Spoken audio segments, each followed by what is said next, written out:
Now the Xeon Classic. The Xeon Classic is now, I would say, one of my favorite cars. I'd say top 3 cars in GTA, and there's a lot of reasons why.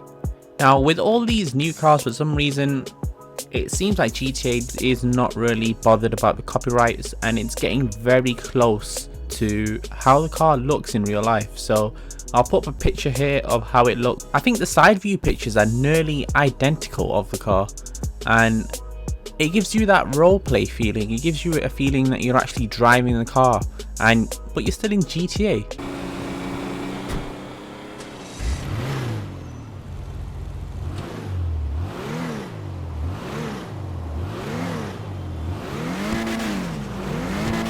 Now if you know, this car also has a lot of modifications. You can get the little anime pillow in the back, which no other car has. Out of uniqueness, I think that's the only thing that's unique about this car. There are a few bad points, like the exhaust. For some reason all the exhausts are pixelated, which is a weird one, but I don't think cars can be flawless in GTA. Now the price of the car is 812,000. It's a fun car to just drive around and look at, cruise. It's more of a cruiser, and this car can actually be lowered. Now the reason I'm saying that is because most of the cars in the casino update you can't really lower. I don't know why that is, and this car can end up having a really nice stance build and very satisfying to look at when you lower it correctly.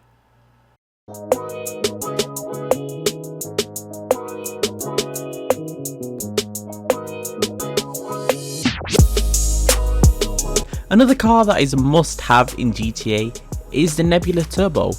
Now as you see, the Nebula Turbo is a great looking car anyway. I personally would just buy the car for the looks, but there's one great aspect that this car has, and it's the modifications on the car. So with this car, you probably all have seen modification videos. Now this car is the first car to have fully exposed turbos, and it's also the first car to have camber angles. So the only car right now that has camber angles, and you don't need to lower this car. It's already low enough in LS Customs.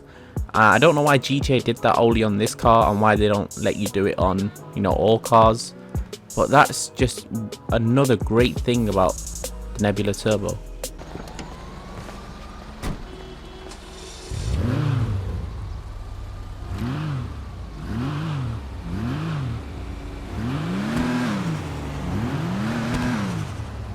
Now it's not the fastest car, and it's not the cheapest as well. It comes in at 800,000.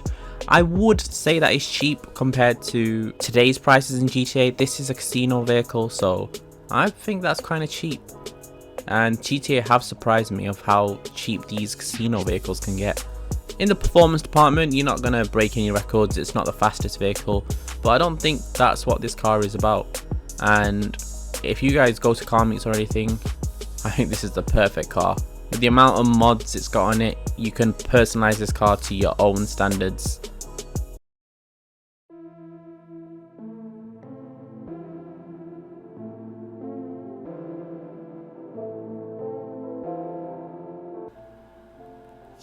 Now next up is the Banshee 900R. Now the Banshee is a car that I was thinking of putting this on the list. I wasn't too sure. The reason is because I think most of us have owned this car already, and I thought I would put this on the list because I think people should learn to double clutch drift this car. I think it's a whole different car when you start learning to double clutch, and this car is one of those cars that is an amazing drift car if you learn to double clutch. Now there's a lot of videos out there. I suggest watching GTA Wise guy's video on it, because he does a really good video. I'll link it in the description. He does a really good video on a tutorial of how to drift with the Banshee using double clutch, and I just think it's such a different car, and it's a very unique car because you can't really do this with any other car. Anything that comes close to it is a Rapid GT.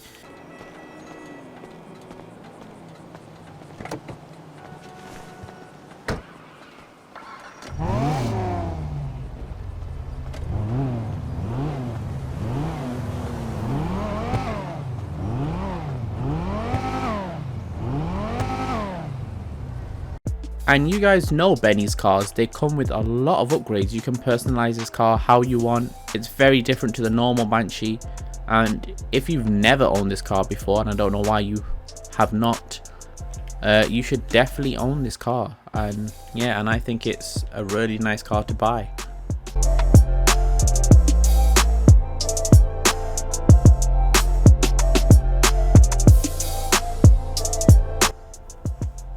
Now the Ocelot Jugular. Now this is a car that another one that I was thinking of putting on the list or not, because it's 1.2 million and you're spending 1.2 million on a 4-door car, and that's also the reason why I put it on this list, because it is 4-door. I think it looks super nice at the front, and you've got those LED headlights that are very rare in GTA. You don't normally get cars that have LED headlights, and I think these ones look really cool. It just has an aggressive look at the front, and the biggest point of this car is the sound. Now this car sounds amazing. A lot of people say it does sound like the XA21, and I don't know why. It's just an aggressive sound.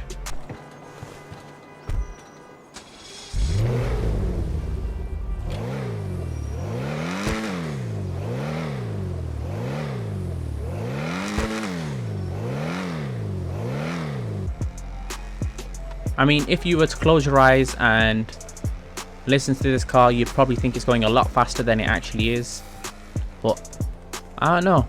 Let me know if you guys like this one, or if I shouldn't have put it on the list. It's unique in a couple of ways, but you know, you can get 3 other of your friends in this car. Yeah, it's a wide body 4-door, great sounding car.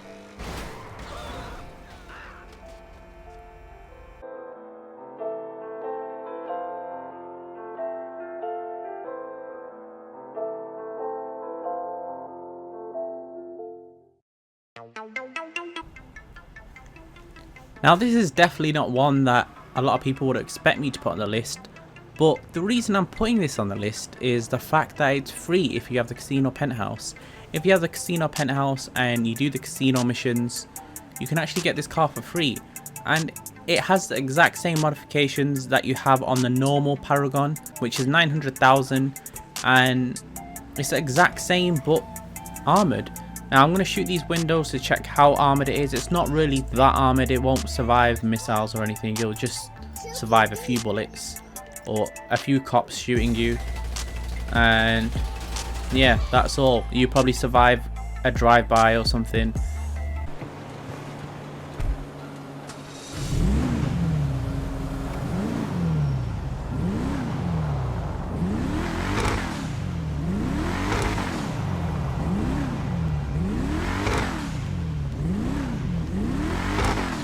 But I'll put this on the list because, you know, you can't really tell it's armored until you see the side door or you see it close up. You can't tell it's armored. It does shoot as well, and it's a free car with the casino, so I think it's a win all around, this car. And it's got amazing handling as well. I can swerve in and out. Well, it's not amazing handling, but it's amazing handling for an armored car. If you see cars like the Kuruma and other cars like the Kuruma, they're just really bad at handling, but I think this can weave in and out of traffic, and it's really fast for an armored vehicle.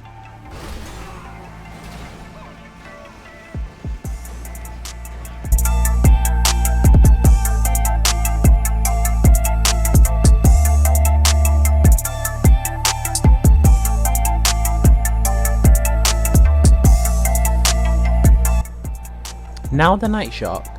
Now a lot of us just want to chill out in free mode and just play with our friends, and I think this is the perfect car to survive free mode. Now I think it looks okay for how much armor it has, and you'll see what I mean by this video that I'm showing you. It has a lot of armor, and this is one of the only cars that can survive the oppressor. Now if you make him miss 2 rockets out of all the amount of rockets that the oppressor has, he will not kill you. He'll have to get another oppressor and recall his oppressor again.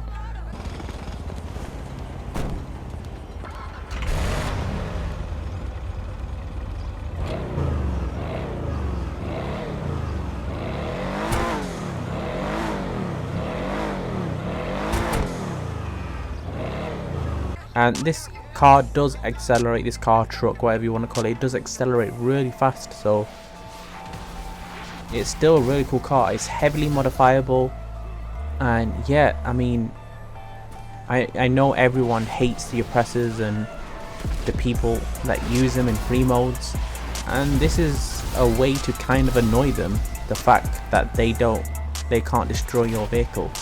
I don't know, it's a bit of a troll car because it just looks like a normal vehicle from the oppressor's point of view. They're looking down, they can just see a little truck and they can't destroy it, and it gets on their nerves.